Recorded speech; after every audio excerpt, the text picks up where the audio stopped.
بيت الله الحرام كعبة المشرفة جميلها من جيران بيت الله الحرام مكة المكرم ɗo yenne yimɓe fof poti ala lamɗo ala lamaɗo goto fof ari ko ñagade yurmede Allah e yaafede celti ɗiɗi yimɓe ɓorni daneji dargue ko noon hay goto ɓornata ko comci idoto ɓornude comci fof ko almoustapha sallah alih sallam noon ko jiɗɗa aduna fof ko aduna funtuma fof ko aduna homtuma fof sa ari ɗo henne ma andu ala ko gonɗa joni sukaɓe juulama mawɓe juulama Abou Jahli ko ɗo wonno Mughira ibn al-Walid ko ɗo wonno pucci mabɓe ɗon doganno gasi ha laaɓi Bilali oɗon gandi o madraka ba Bilali ko ɗo leptatno e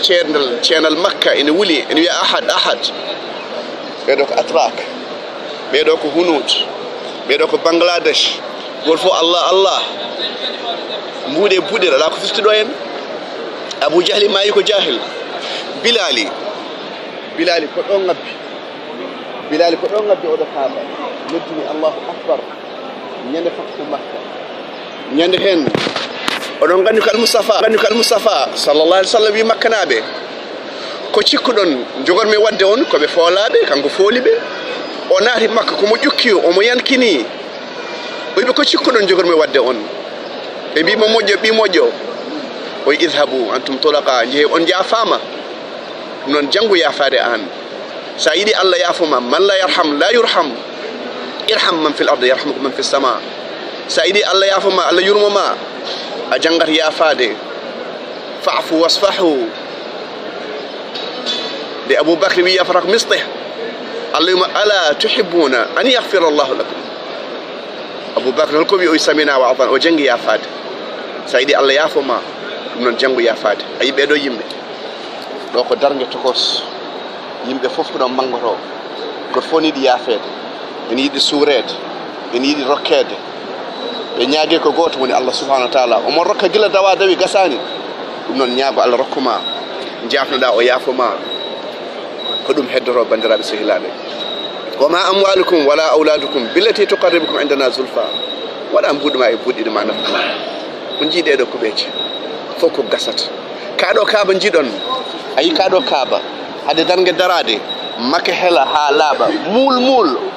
helat ɗum ko Zulsuwayqan on ko habasnaji ma baroɗe mbattoyaɗo ɗo ma cewɗi mbattoyaɗo ɗon fobbi mbattoyaɗo ɗo en hunde fof ko gasat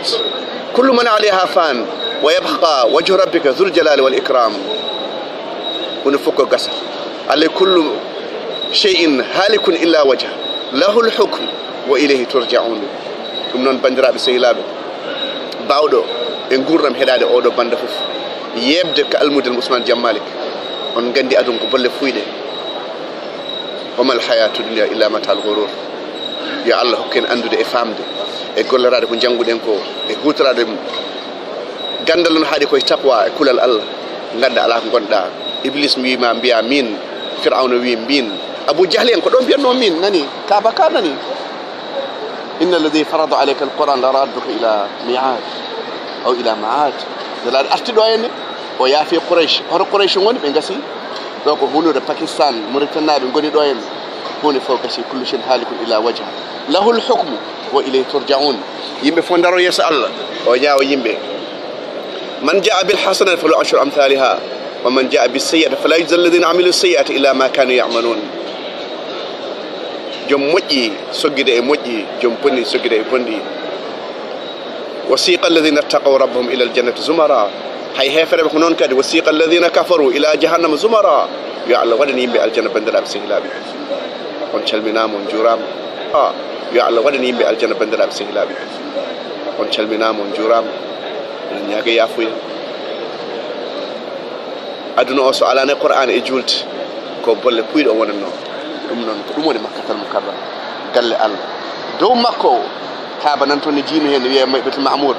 ñande fof ujunaji capanɗe jeeɗiɗi en bango e kaɗo kaaba ɓe gonta arto ha dargue ay kaɗo kaaba ɗum ɗo ko haydara e kaaba kongo dow asman ba